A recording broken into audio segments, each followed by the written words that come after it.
This is the start of chapter 4, where we're looking at aqueous reactions and solution stoichiometry. This whole next unit is all about reactions. So let's start off just the general properties of aqueous solutions. Let's remember, okay, if you have a solution, remember that's a homogeneous mixture, and you can't pick out the pieces of it. If it says aqueous, that means that it's in water.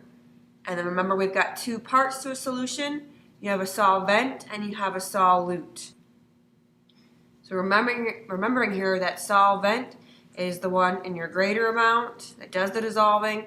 You have your solute that again is the smaller amount and is the one that is actually dissolving.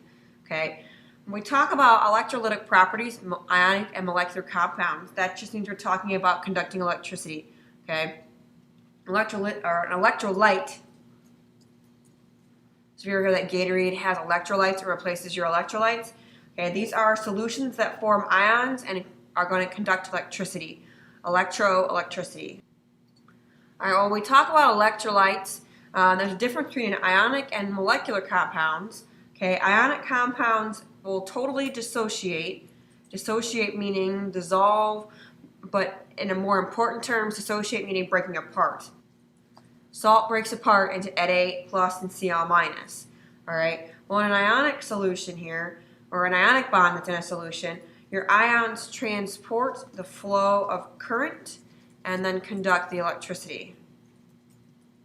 So we call these things electrolytes because they conduct electricity. All right.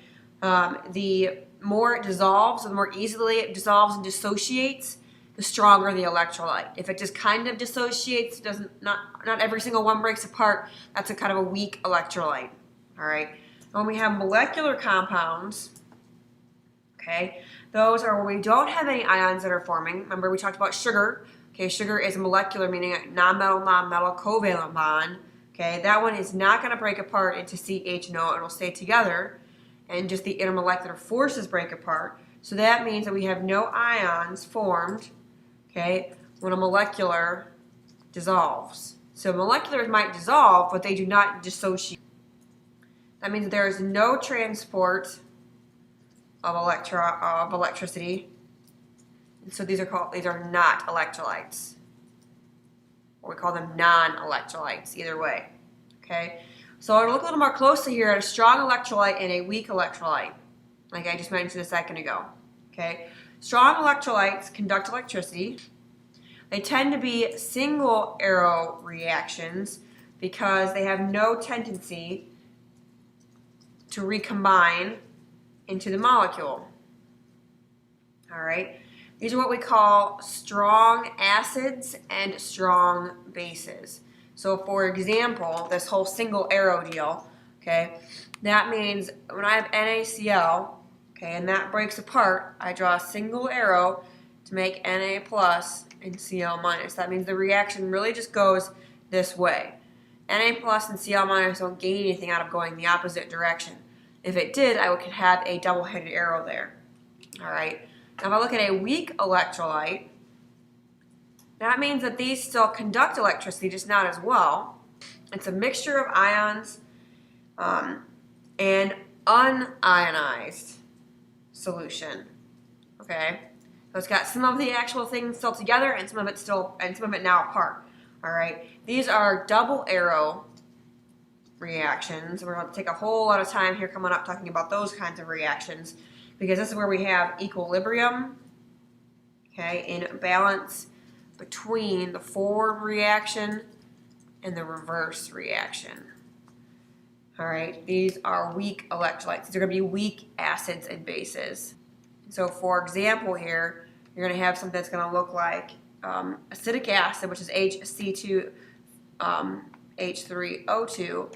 So that breaks apart. Instead of having a single arrow, we have a double-sided arrow into H plus and C2H3O2 minus because this is a weak acid. And then we're going to talk in a second here about which ones are weak acids and which ones are strong acids. So you have the double-sided arrow here. All right, weak electrolytes. Not non-electrolytes, but weak electrolytes. All right, so take a look here at the picture between a strong acid and a strong base.